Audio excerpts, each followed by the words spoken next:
ไปพุ่นละย่างเข้าไปในพุ่นละให้เพิ่นอันนี้เบิ่งไปเดี๋ยวกันอีกคือเก่าสกุลเลิศปกติส่งกันทรงปกติเนาะบางทีเราเมื่อยเนี่ยเราอันพักผ่อนเพียงพอยันพักผ่อนน้อยแหละเนาะมันก็ได้ทำให้เมื่อยอายุ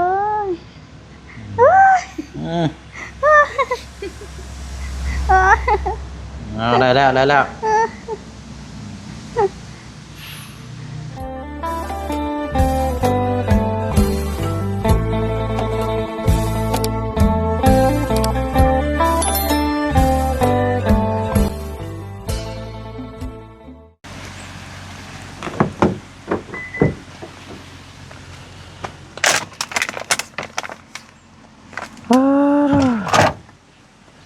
ก่อนไปหน่อยหมดแล้วอันนี้มีแต่กี่พุ่นรู้ได้ล่าง3 เดือนเลยใช้งานขี่อย่างเดียวบุกอย่างเดียวปึ๊บใช้ลงอยู่บ่เนาะเมื่อวานนี่ก็พาทั้งพอน้องล่างไปหน่อยเนาะไปกวดสุขภาพเกี่ยวกับโรคประจำตัวกับแม่นนะพี่น้องเนาะมื้อนี้ก็เฮาตัดภาพมาอยู่ที่โฮมกกหมากตะกบเนาะทางจะแวะขึ้นไปเขตของทางแม่น้องเอิงเนาะพี่น้องเนาะตอนนี้ก็เวลากะบ่ายโมงแล้วล่ะพี่น้องเนาะเป็นวันที่21 สิงหาคมแล้วพี่น้องเนาะใกล้แล้วสิสิ้นเดือนสิ้นใจแล้วพี่น้องโอ้ยไวขนาดเลยเนาะเอาอะไรพี่น้องเนาะก็มาจอดอยู่กับพอดีเขาจะนำพาทั้งแม่น้องเอิงไปตรวจร่างกายเราก่อนเนาะพี่น้องเนาะไปกวดอยู่คลินิกอยู่บ้านลงใกล้ๆนี่แหละพี่น้องเนาะเป็นมาจังใดก็เดี๋ยวสิให้ทั้งแพทย์หมอเพิ่นใส่วิตามินให้เราพี่น้องเพราะว่าเราเมื่อยเนาะอาจจะเกี่ยวกับตัวนี้แหละพี่น้องเกี่ยวกับลำท้องลำไส้นี่ก็คือต้องสิบ่ปานใดดอกเนาะแต่ว่านั่นก็สิให้เราใส่วิตามินหรือว่าใส่น้ำเกลือพอเราได้มือเหือมือแห้งเนาะพี่น้องเนาะเอาพี่น้องเด้อเนาะอากาศสบายดีและสวัสดีพ่อแม่พี่น้อง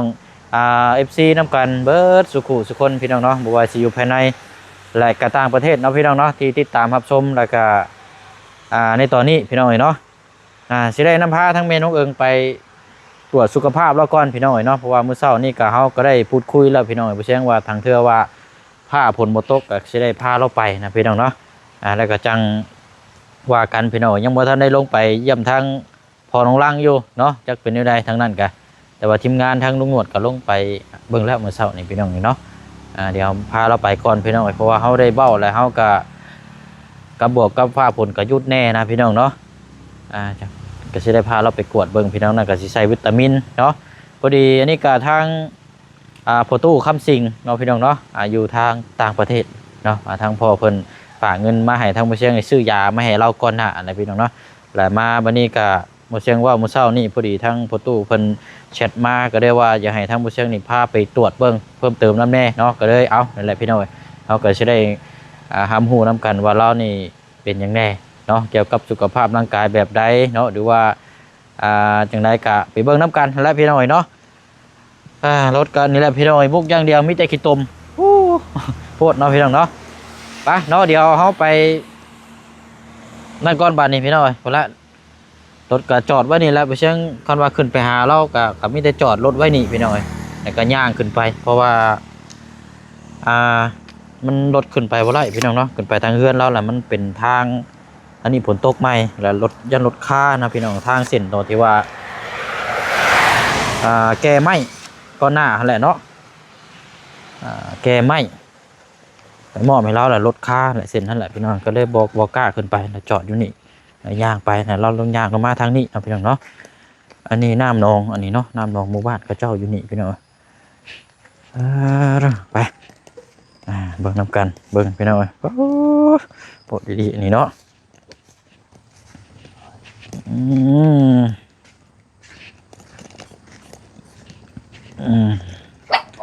นี่เดี๋ยวว่าผลเศร้าหน่อยนึง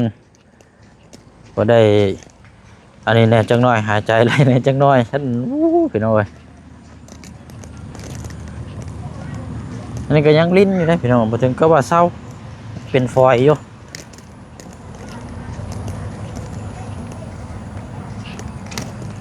อันนี้ก็จะเป็นร่องเลยนี่เนาะทางน้ำทางเที่ยวจะเป็นร่องเลย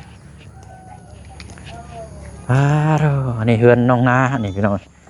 เฮือนน้องนาแต่ก่อนนี้ก่อนหน้านี่บ่เชียงก็เอาเข้าวมามอบให้เราเนาะพร้อมในอยู่ในกินเนี่ยอยู่ชานนี่แหละเนาะแต่ว่าช่วงนี้ก็บ่ได้คอยเข้ามาพี่น้องมันก็หาอยู่หากินทั้งนอกเพิ่นนั่นแหละเนาะอันนี้นักสุดนี่พี่น้องพอๆกันกับอันเพื่อนน้องวัดใจเนาะพี่น้องเนาะเบิ่งนอนอยู่น้ำกัน3-4 คนพี่น้องเนี่ยหลังนี่หลังน้อยนั่นกับบ่ได้นอนเนาะแต่ก่อนลูกสาวเรานอนอยู่นี้เดี๋ยววันนี้อันว่าน้องเราบ่ได้อยู่น้องเราเอาผัวเราไปอยู่บ้านผัวแล้วก็ได้บ่ได้นอนแล้วมันจะพ่อกับแม่เรานอนอยู่นี่พี่น้องเทินทางน้องเรียนเนาะยิงไปทางเขตน้องวัดใจก็อีกประมาณอันนี้ก่อนเนาะพี่น้องเนาะว่าสิเข้าไปอยู่เพราะว่ามันทางฝนตกมันขึ้นก็ยากเพราะว่ารถเฮามันบ่แม่นโพวินพี่น้องทีมงานเข้าไปบัดได้อยู่เนาะรถกระเจ้าโพวินทางปาลุงดิบซี่ถามมาหลายเนาะบ่เสียงเข้าไปเยี่ยมยามก็สิเข้าไปอยู่เนาะพี่น้องเนาะเข้าไปอยู่พี่น้องไปเยี่ยมยามทั้งน้องเพิ่นช่วงนี้ตอนนี้ก็กำลังเปิดสมทบสร้างบ้านเฮือนให้ทั้งน้องเพิ่นอยู่เนาะพี่น้องเนาะจักมีงบเท่าไหร่แล้วเดี๋ยวจังว่ากันพี่น้องเนาะถามมึงทางทีมงาน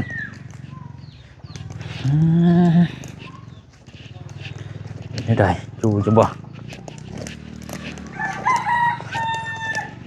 ประจำเรือนมาบ่ได้มา2 ปีว่าซั่นเนาะแล้วพ่อตั้งแต่ได้ลูก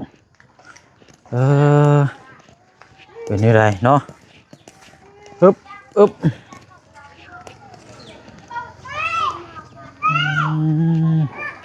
มะพร้าวก็มาในหมากลกเต็มโยนี่เนาะเดี๋ยวดิไปทางใดล่ะบ้านนี่อยู่ใช่อยู่ทางใดโลนี่แต่มุ่งมอนอะไรบ้านนี่เนาะเอาอยู่นี่บ่ใช่ว้ายก็บ่ใส่ส่งแน่นี่ใช้น้องน้องตีได้ใช่น้องตีอยู่ใช้โอเคเอาปุ่นพี่น้องเว้ยเดี๋ยวจะได้แจ้งบอกเราก่อนเนาะอันนี้ก็ยังล็อกหนึ่งเนาะบริปิดมันเดี๋ยวผักกระจาดอยู่ปิดกั้นไปเนาะมันแล้วใช้น้องตีเด้เนาะเอาโอเคแล้วสารมีคนเอาลูกอยู่บ่อันพอน้องน้อยเราอยู่บ่อ๋อโอเคเลยสารเนาะพอดีแล้วอันไออยากหาไปเป็นหมู่แล้วเนี่ยพอดีแล้วผลยุดเศร้าเนาะพาเราไปกวดอยู่บ้านดงนี่แล้วนี่คันว่านั่นละบางเชื่อคันว่าได้ใส่วิตามินเนี่ยพอให้เจ้าแล้วนั่งเผาเราถ่านในจังน้อยนะวันละเมื่อยไปหาละไล่เวลาได้ไปเตรียมตัวเนาะบนนี้มีน้ำไม้ไปขายน้ำบ่เตรียมน้ำไม้ลองนี่แล้วบ่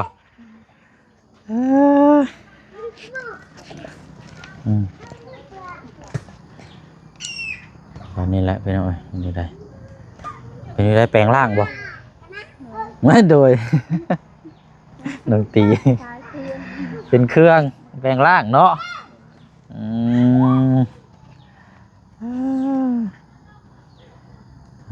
เบิ่งน้ำกันนั่นแหละ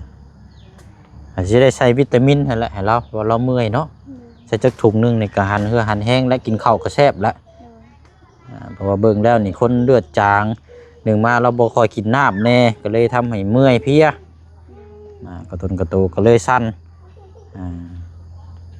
นั่นแหละเอาโอเคเอาสบายดีทั้งสองเนาะเอาเดี๋ยวจะได้ทำหูน้ำกันและข้านั่นกับไปกวดเบื้องก้อนเนาะดูว่าสิใส่น้ำเกลือบ่ดูว่าสิใส่วิตามินเนาะแต่ว่ากลับมานี่ก็ต้องมียามากินอยู่แล้วเนาะไปกวดเบิ้งพี่น้องเราอยากไปกวดเบิ้งแล้วก็กับพอดีทางประตูคำสิงเพิ่นให้ทางบ่เชียงนี่พาเจ้าไปเนาะพอดีแล้วมันก็บ่ได้ไกลปานใดไปกวดเบิ้งพี่น้องไปพร้อมแล้วบ่ไปเอาเดินทางซะ เดี๋ยวไปบ่เฮิงเลาะพี่น้อย แหละก่อนขึ้นหา เดี๋ยวต้องไปละ แบบพี่ละย่างลงพี่ละรถอยู่พี่ได้หมองกุกตะกบพี่โอ้ใส่เสื้องามแท้อันนั้นบอกอันหัวเจ้าน้ำนี่เด้อไปกวดอยู่บ้านดงนี่เอาเลยไปตามพี่อ่ะบ้างไหนนั่นน่ะไปอันละปู้พี่น้องเนาะคันเชื่อว่าก็เมื่อวานนี่กับ2 เคสเมื่อนี่ก็อีกเคสหนึงคนป่วยนี่กับบ่ป่วยเนาะแต่ว่าพาไปกวดเบิ่งคันสิว่าก็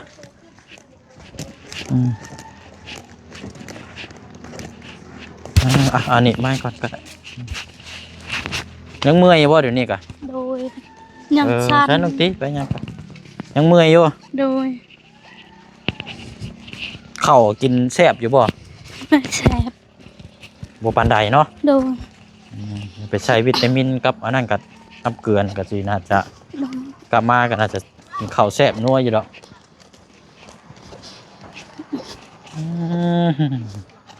ปวดดีๆนี่ฟังได้พลาดได้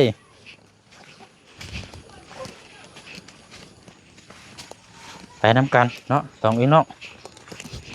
เดี๋ยวเป็นหมู่แล้วกันสิไปผู้เดียววัดจักแนวใดโอ้โหโอ้โหยังอีกเนาะน้องนึงตีเรายังว่าเพราะว่าดาวได้นี่นะเพียง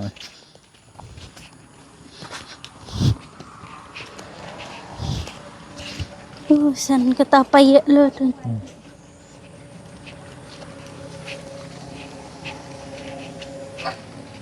อึบโอ้ยเนาะมืดมาอีกแล้วพวกโคตร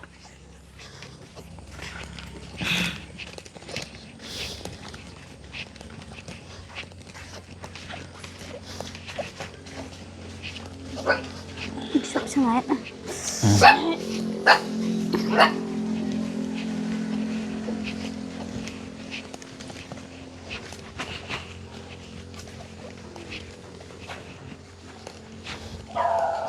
ไม่แต่ฉีดยาแล้วฉันกัน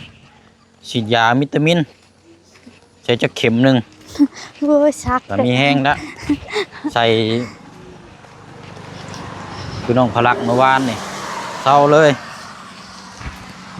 เอาโอเคฮอดละพี่น้อย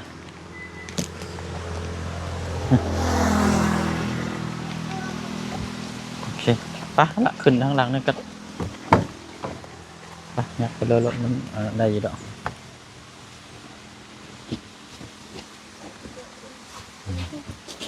มึงเด้อปิดประตูก่อน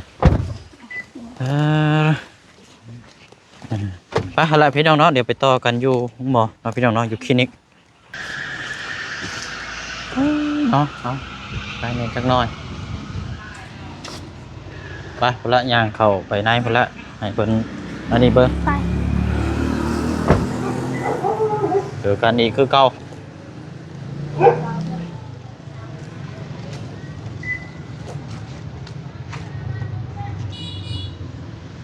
ฮัลโหลเดี๋ยวน้อพี่มาพี่หน้าเคาน์เตอร์พี่ก่อนเมื่อวานนี่พาเด็กน้อยมามื้อนี้ผู้ใหญ่มื้อนี้เจ้านั่งในเก้าอี้นี่ก็ได้นั่งก็ได้เดี๋ยวอธิบายให้ทั้งแพทย์เพิ่นก่อนไปเยอะนะแล้วบ่สบายไข้เมื่อยประตูแบบบ่าเมื่อยกินข้าวบ่แซ่บจังซี่นะแบบกระโตสั้นกินข้าวมาแซ่บจักมื้อเลยหมดแล้วมือแต่จังซั่นเดี๋ยววัดเบิ่งแล้วก็คันว่าพอใส่วิตามินก็ใส่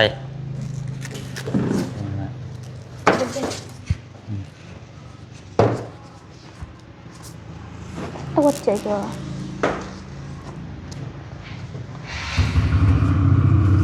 ตีเลยโอเคอย่าว่าบ่ได้เมื่อยบ่ชอบพอได้อยู่เนาะกินข้าวบ่แซ่บบ่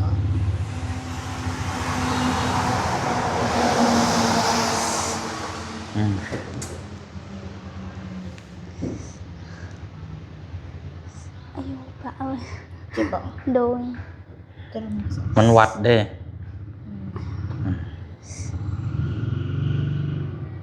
เครื่องวัดอันอยู่นี่บ่ได้มีกวดเลือดบ่อยู่นี่ นี่ อืม Đừng ngô tập có กวดเลือด สกุลเลือดปกติส่ง กันทรงปกติเนาะ บางทีเราเมื่อยเนี่ยเราเอาน้ำพักผ่อนเพียงพอหรือ ยันพักผ่อนน้อยนั่นแหละเนาะมันก็ได้ทำให้เมื่อย แม่ว่าใส่วิตามินบ่ ไม่ได้ใช้วิตามินก็ได้ โอเค ใช้นอนอยู่นี่ก่อนก็ได้จัก ngô ประมาณจักชั่วโมง 2 ชั่วโมงก็ว่า 2 ชั่วโมงเนาะ แม่ ได้อยู่แล้วว่าน้องตี đủ พอดีนอนถ่ายอยู่นี่แหละเนาะเป็นน้ำเมื่อยหั่นละเนาะกันทรงกับปกติอยู่ตามบ่เชิงเบิ่งสังเกตเบิ่งก็เราเมื่อยหั่นละ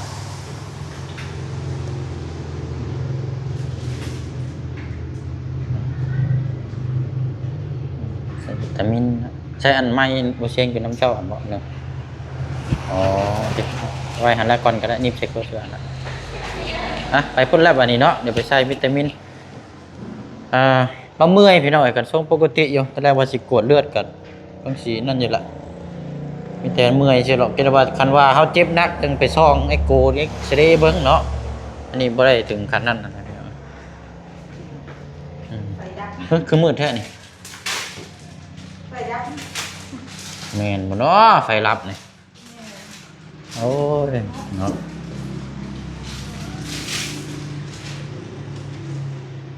tuột đi chưa kìa อ่ะอันเตียงนี่บ่อันหมอ นอนตัวนี้บ่ แม่นอนเลย อ่ะนอนนึงอีกก่อนก็ได้เอาพี่เชื่อนะให้น้องจ้ะ con หรือว่าฉีดบ่ฉีดตูดบ่เราใส่วิตามินอะไรดีกว่าเนาะ đồ ใส่วิตามินบ่หรือใส่เป็นเซรั่มบ่หรือว่าซักเอา soi salon ใส่แบบซี่ดีกว่าเนาะมันจังมีแฮงอ่ะมานั่งนี่มานั่งเตียง chết ơi cự thực แล้วเจ้ามันมาหาหมอแล้วมันต้องมีแนวรถได้ mà salon อืมนั่งตีก็นั่งพอดีแล้วนั่งเผาอยู่นี่ก่อนก็ได้เนาะประมาณจะหายแล้วนี่แหละพอดีแล้วอันนี้ก็จังมากันบ่ได้เคยใส่จักเทื่อบ่ khơi sắp có khơi sắp เออมาแล้วบาดแจ้งกว้างเลยบาดนี่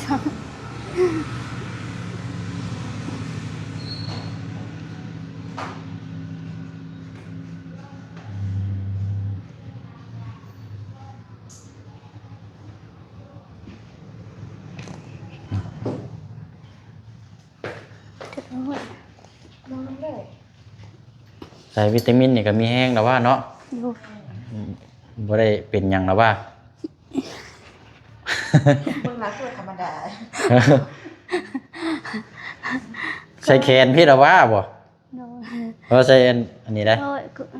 ใส่แค่ ใส่แขนเนาะ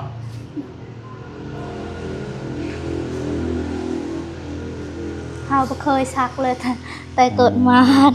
ใช่บ่ đồ บ่อันนี้เนี่ยบ่เคยใช้จักเทื่อบ่ đồ เออ แต่ว่าซักนี่ก็บ่ได้อันนั้นบ่ ซักก็บ่เคย ซักก็บ่เคย đồ เออเอา họ chán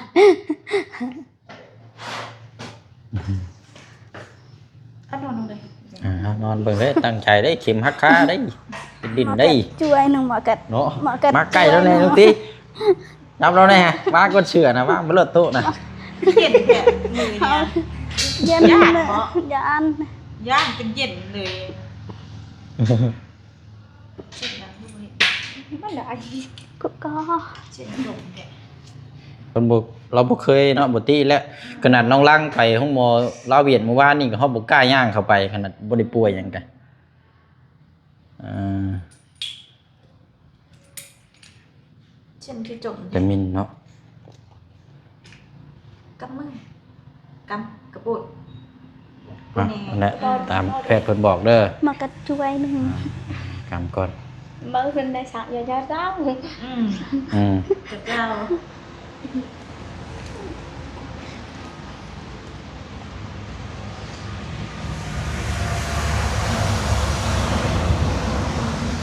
เฮ้ยนี่ยังนี่ กูไม่ได้เห็นหยังก็ได้โอ้ย ก็ไม่ให้คน เอากำก่อนให้เลือดเลือดมันออกก่อน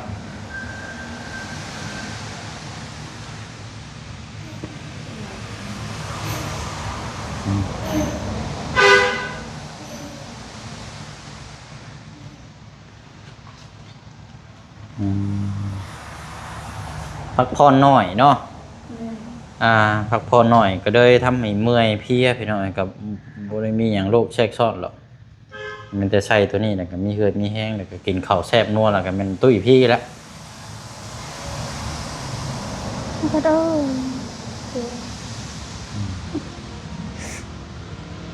ไอ้เอ้ย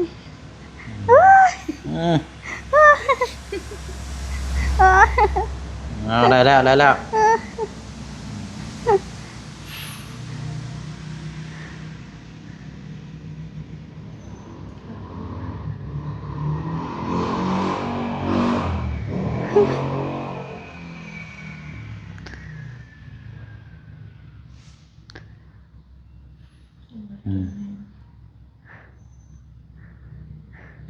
แต่ก่อนนี่ปีที่แล้วบ่เชียงก็มาใส่คือกันได้ใส่ตัวนี้แหละมีแห้งอยู่ว่าสำหรับคนที่พักผ่อนหน่อยก็ใส่ตัวนี้แหละคันมีเวลาว่างก็สิมาใส่น้ำเหล้าอยู่นี่แหละพี่น้อง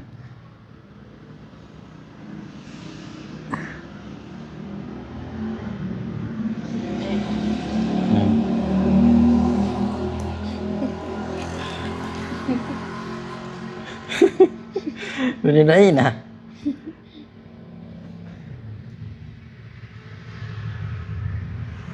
ไปเลย โอเค กะเจอกับป้าคนนะ โอ้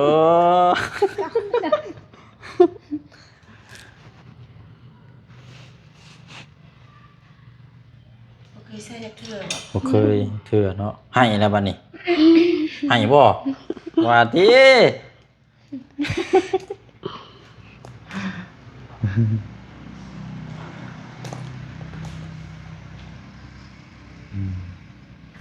เจ็บบอก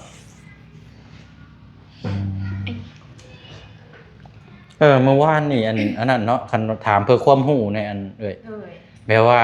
น้ำเกลือแหละออกมาแต่ห้องหมอแล้วปิดไว้แล้วมาฮอดเฮือนแล้วมาเปิดใส่แล้วมันบ่ไหลลงมันเกี่ยวกับเนี่ย อ๋ออันนี้หูวังเข้มนี่ตัด หูเข็มบ่ แม่บางเลือดนี่มันก้าน อ๋อ แต่ว่าสิเอาน้ำเกลือก็ได้เซรั่มเข็มก็ได้แหละซีดเข้าไปอยู่นี่ก็ได้มันซีดเข้าไปอยู่นี่ก็ได้ อ่า อ่านได้เองเหรอ โอ้ เพราะว่าเป็นก้านที่เขาปิดไว้เลยเด้ โดย เพื่อสิฮอดเธอเดินก้าน มัน บ่ได้ พอจังว่ามันบ่ไหลเข้าเนาะ แม่นเอาน้ำเกลือก็ได้น้ำเกลือที่เซรั่มเขาจะวางให้ซีดเข้าไปอยู่ในท่อนี่ก็ได้ในซีดบางนี่ก็ได้หรือว่าซีดเข้าเข้มนี่เลยก็ได้มีสเลงเลยซีดเข้าเลย โดย แม่มันก็ได้ เพอเมื่อวานนี้มีเคสหนึงแหละออกมาแต่ห้องหมอแล้วปิดไว้เดี๋ยวมาฮอดเฮือนแล้วเปิดมันบ่ไหลเห็นนะ แม่มันอ่านกัน เลือดตันเนาะ แม่มีเข้มเลย อ๋อเด้อโอเคแล้วซะเนาะมีแต่ว่าประมาณ2 ชั่วโมงเนาะ โดย 2 ชั่วโมงปลายน้องตีนอนถ่าเนาะพักกันนอนถ่าเด้อนั่นก็จังใช้แล้วก็มีแต่อันก็สิมียามื้อกินน้ำอยู่บ่ ตัวนี้ มีอยู่เนาะอืม บริวินวัวติ เบิ้น วินวัว โดยตลอดเลยหัวนี่เบิ้นตลอด บ้านไปอ่ะเสียหญ้าบ่หรือว่าใดๆเสียหญ้าหรือซีดหญ้าไปพาบ่เขาเจ้าซีดหญ้าวินวัวได้เมื่อยได้เอาไว้ปวดได้มาได้ โดยไปหาน้ำ ยัน ไม้ เราไปทางหญ้ามันหมองเขาเจ้าไปฉีดหญ้าเนาะ โดย ยาฆ่าหญ้าอันแล้วมันถึกยานั่นยันเชียดนั่นละก็ได้บิน โดย หัว ก็มีส่วนเจ้ามาหลายคนอยู่ เนาะมีแต่อาการแบบนี้เนาะ แม่ โอ้ เขตบ้านเฮาเขาเจ้าเป็นไงเป็นตัว โดย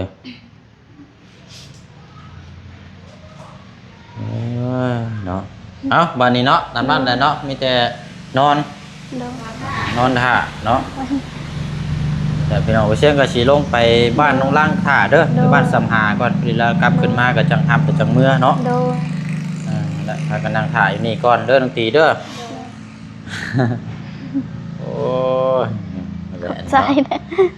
เอาอยู่ดีมีแห้งเนาะเอาลาก่อนก็ได้เนาะเดี๋ยวเชียงสิไปเวียกก่อนแล้วกันนี่แหละพี่น้อง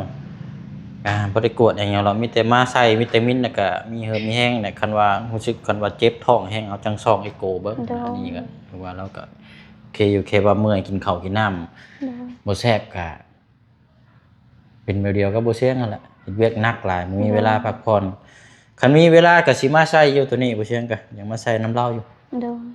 เพราะว่ามันมีแห้งแล้วมันเฮากินข้าวแซ่บนั่นน่ะมันตัวสำหรับคนที่พักผ่อนน้อยนะไปเอาละเนาะพี่น้อยเดี๋ยวจังอันนี้ก่อนเดี๋ยว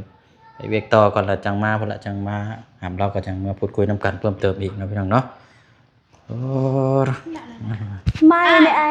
ไม่นี่ หั่นละไว้ก่อนก็ได้เดี๋ยวยังเข้ามาอยู่มาอีกแล้วฝนนี่เนาะไปลำลาก่อนเด้อพี่น้องเด้อเนาะ